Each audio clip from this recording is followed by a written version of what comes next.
Let's prepare on channel geometry.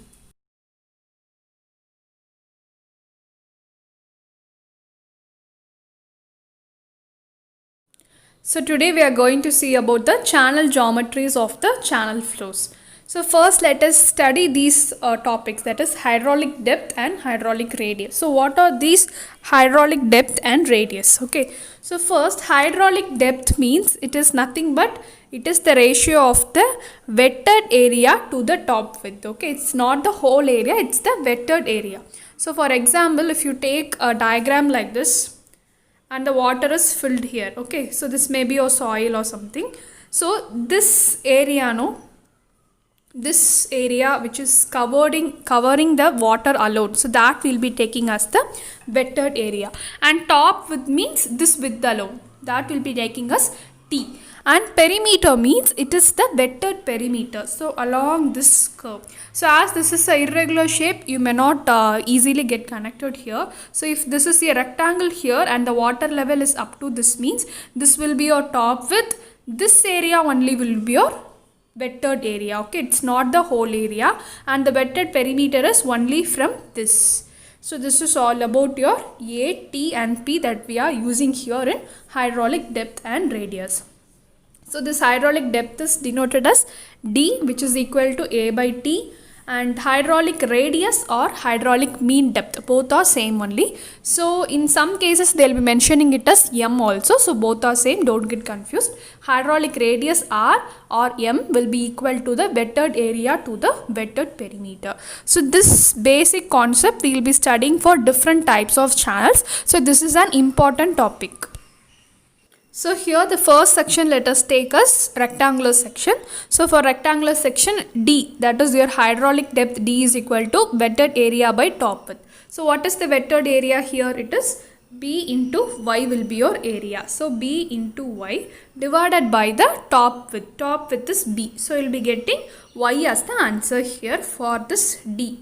Okay, the next thing is hydraulic mean depth or hydraulic radius, that is R is equal to wetted area by wetted perimeter. So again wetted area B into Y by wetted perimeter. Perimeter means it is 1, 2 and this 3.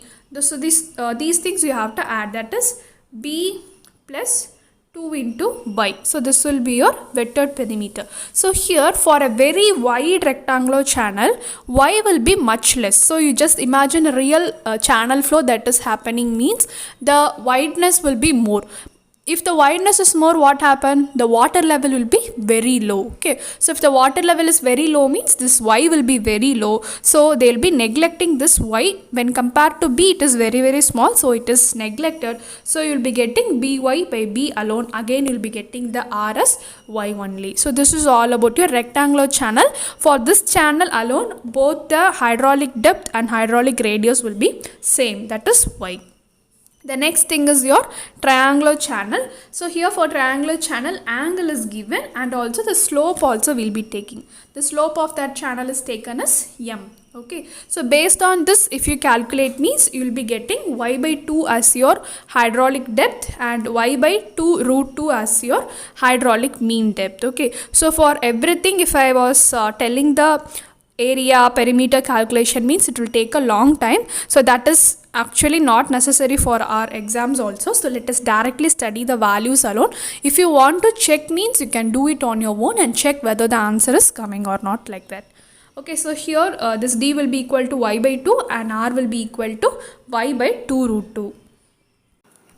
The next thing is a trapezoidal. So here also the width is taken as small b and the height is y, and the top width is taken as capital B plus 2my. So this m is the slope. So how they calculate this top width, means they will be splitting this into two triangles and one rectangle. So when you calculate that side of that triangle and add with this width, means you'll be getting this value. Okay, so here the range is only given for this depth, hydraulic depth, that is Y by 2 to Y, because this hydraulic depth of the trapezoidal is based on the trapezoidal is based on the triangle and also the rectangle, because it is the combination of rectangle and triangle, no? So we have used both the values. For triangle we studied y by 2, for rectangle we studied y, no? So it will be in between this only. So this is the condition for trapezoidal. So some questions may be asked like this: trapezoidal section having some depth 6 meter and bottom B, side slope M, the hydraulic depth may be one of the following, like that they'll be giving.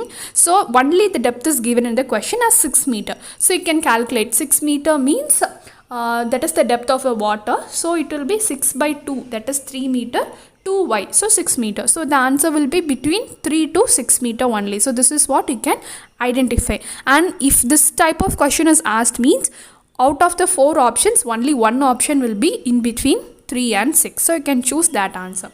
And the next thing is the hydraulic mean depth. So here the formula is y into b plus my by b plus 2y into root of 1 plus m square.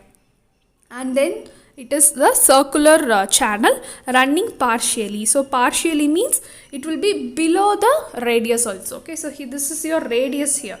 So it will be somewhat below the radius, means it is partially running. If it is correctly running till the radius means it is half full, and if it is fully running means it's fully running water. So that is what the 3 different cases in circular channels. So here this is partially running case where your hydraulic depth is equal to r by 4 sin theta into 2 sin theta minus sin 2 theta, and your depth and your radius is r square by 4 r theta into 2 theta minus sin 2 theta. And for partial and for half running channel, here pi d by 8 will be your value. So here d is nothing but the diameter, 2 times the r, and d by 4 will be your hydraulic mean depth. And the last case is fully running channel. So in fully running channel, this first hydraulic depth will be cannot be identified, because we know that hydraulic depth means what it is, A by T, that is wetted area by top width. So here you cannot calculate the top width when the flow is running fully. So it will be 0 only. So you cannot calculate the d value. So then the hydraulic mean depth will be equal to d by 4. So note this point: the hydraulic mean depth for half run circular channel and also full run circular channel is same. So this is an important point to be noted. The next thing we are going to see is the flow channel is influenced by gravity and viscosity. So these two terms are very important in fluids itself, and in this case, that is the open channel flow, we are going to study this separately. So first let us study this gravity. So in terms of gravity, we will be taking a Fruit's number, that is denoted as Fr. So it is nothing but it is root of inertia force by gravity force. So which will be equal to root of ma by mg, and we can derive this equation and we can write it as Fr is equal to V by root GD. So this is important, you should study this formula. Okay, so for rectangular channel we know that D is equal to Y, for triangular channels D is equal to Y by 2. So we know for different channels, no? So that values you can substitute here. B will be given, so that also you can substitute here. G we know, so we can find the Fruit number. So why this Fruit number is calculated means when V will becomes equal to Vc, then the flow will be critical flow and Fruit number will be equal to 1. Okay, when Y is greater than Yc, that is Y is greater than the critical flow, that means it is subcritical flow, therefore Fruit's number will be less than 1. It means the flow is a tranquil or streaming flow. And if Yc is greater than Y means it is your supercritical flow, therefore Fr will be greater than 1, and this flow is called as shooting or torrential flow. Okay, so these three are important, they may ask you in the exams. The next term we are going to study is the viscosity. So viscosity we have already seen, it is with respect to Reynolds number. It is just the ratio of inertia force by viscous force, and we have studied the formula also, rho v L by mu. And we have studied the different values for pipes now. So here we are going to study this separately for the open channel flow.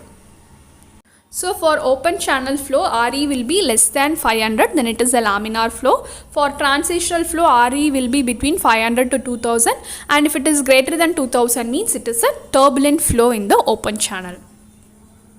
And then the Chassis formula and Manning's formula. So this is very important. Several times repeatedly they will be asking a question from this topic. Okay, so here this formula is used for finding the velocity of the flow that is happening in the fluid, open channel, and we can calculate the discharge also with this velocity. So as per Chassis law, V is equal to C into root RS. And R we know it is the hydraulic mean depth, and C is the Chassis constant, S is your slope. So you can write it as M into I also, because R can be denoted as M also and slope can be denoted as I also, so don't get confused. So both are same. So the dimensional quantity, we have studied this, no, dimensional unit for various kinematic viscosity, dynamic viscosity and all. So similarly for this Chassis constant and Manning's constant, this dimension quantity will be very important, that is dimensional unit. So it is L power 1 by 2 into T power minus 1. So how you will calculate this means, if you calculate the terms for V, so for V it will be meter per second, and here hydraulic depth is given, and for slope it is h by L. So with respect to that, if you substitute all the values means you will be getting the C as L power 1 by 2 into T power minus 1. And for Manning's constant, the formula is V is equal to 1 by N into R power 2 by 3 S power 1 by 2. So here N is your Manning's constant, R is your hydraulic mean depth, S is your slope, and the N has the dimensional unit as L power minus 1 by 3 into T. So these two we study well, so they will be asking. So now we are just taking a rectangular channel and we are going to find the velocity based on both Chassis formula and Manning's formula. So why we are doing this means, we are going to check in what proportion or in what ratio the Q is directly proportional to the Y. Y means what? It is the depth of the water. So how the depth of the water varies, that is affects the Q discharge, like that we are going to see. So here for a rectangular channel, area is equal to what? B into Y. If you are taking a rectangular channel and this is your Y means, this is your B means, we will be having B into Y. And hydraulic mean depth will be A by T. So A by T means by divided by B, so we'll be getting Y only. Okay, so by Y, you're going to substitute this values in the formulas. So here in the first, Q is equal to A into V. A is given as B into Y, and V based on the Chassis formula, C into root of M into I. So M is nothing but the hydraulic radius R. So just now we calculated it is equal to Y, so we have substituted this Y into S.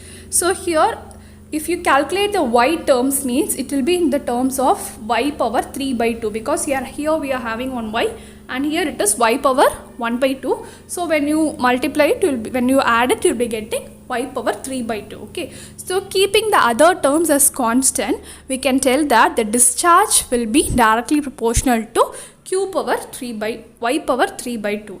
So in the case of Manning's constant, if you calculate means, area is taken as B into Y and V is equal to 1 by N into Y power 2 by 3 into S power 1 by 2. So it is in the terms of Y power 5 by 2. So based on Manning's constant, it is Y power 5 by 2. So this derivation, no, so this is important. And then the C, that is the value for this Chassis constant and Manning's constant. No? So there is a relationship between these both constant. That is C is equal to 1 by N into R power 1 by 6. So based on this also questions will be asked. So which is equal to root of 8G by F. So if the F value, that is the friction Darcy's friction factor, is given in the question means, you can calculate the C value based on that. It is root of 8G by F. So if the F dash is given, that is coefficient of friction is given means, you have to substitute 4F here. So the formula will become 2G by F dash. So this will be the formula based on the coefficient of friction. Okay, and then the average shear stress for the fluid flowing will be equal to gamma into R into S. So this is all about your Chassis formula and Manning's formula and the relation between the both constant and the value for C. So these all are very important. Thank you and keep watching for the next lecture on most economical section.